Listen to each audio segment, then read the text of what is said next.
It's fine. Take your time. Silence, clarity, and restraint are far more powerful than anger ever could be. She messaged him, "I'm going to be late again." He replied calmly, "I already figured that out." His response confused her. "What do you mean?" she asked. "Patterns reveal themselves eventually," he said. She tried to joke, "Did you turn into a detective or something?" He replied, "No, I just stopped ignoring the details." The silence after his message lasted longer than usual. "Are you upset?" she finally typed. "I'm done being upset," he answered.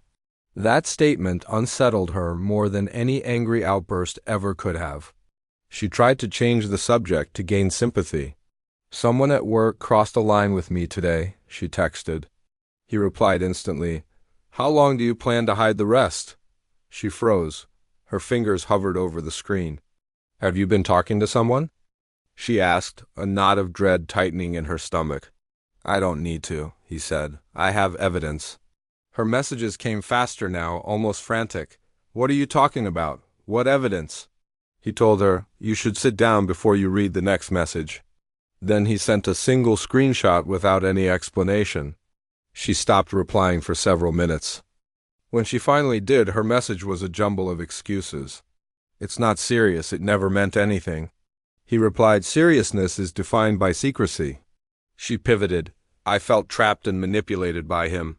He answered, "Manipulation only works on those who allow it." Desperate, she accused him, "You've changed." He said, "No, I've finally returned to myself." "What do you want now?"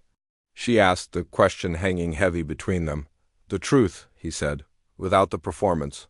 Defeated, she admitted, "The other man ... he made promises." He replied, "Weak men always do." Her fear was palpable through the screen. "Are you going to get revenge?"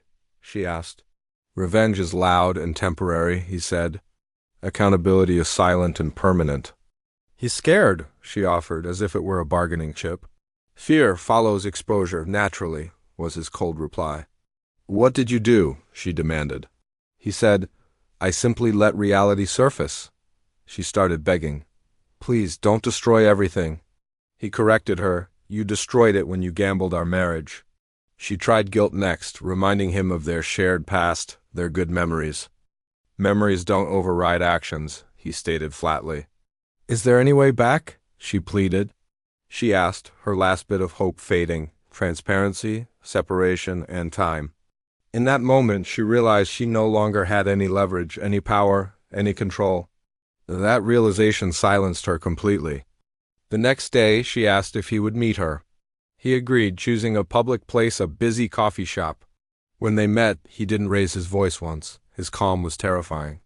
She tried to cry, hoping for the familiar pattern of him comforting her. He didn't react. He just watched her, his expression unreadable. "I underestimated you," she admitted, her voice barely a whisper. "Yes, you did," he agreed. "Do you hate me?" she asked. "Hate requires an emotional investment I'm no longer willing to make," he said. "Then what do you feel?" "Clarity." Over the following weeks, her world unraveled. The man who had promised her everything vanished the moment things got real. Work became uncomfortable as rumors turned into questions. And questions turned into professional consequences. She watched from the sidelines as her husband moved forward, seemingly untouched. Friends commented on his newfound confidence, his sense of peace. All she noticed was her own growing isolation. She sent one last message, taking full responsibility. There were no excuses this time, no blame shifting. He respected that, he replied, wishing her growth and accountability. He didn't offer reconciliation. He didn't leave the door cracked open. She understood it was closed for good. He archived the chat without ceremony. And for the first time in months, he felt peace instead of rage. Not because he had won or dominated someone else, but because he had finally mastered himself. And she, in her quiet devastation, finally understood. His true alpha moment wasn't a display of power or violence. It was restraint. It was timing. It was the quiet, dignified act of walking away with his self-respect intact. True strength isn't about the noise you make. It's about the silent, uncheckable control you have over yourself when your world is falling apart. It's about choosing peace over performance and dignity over drama. That is the ultimate power.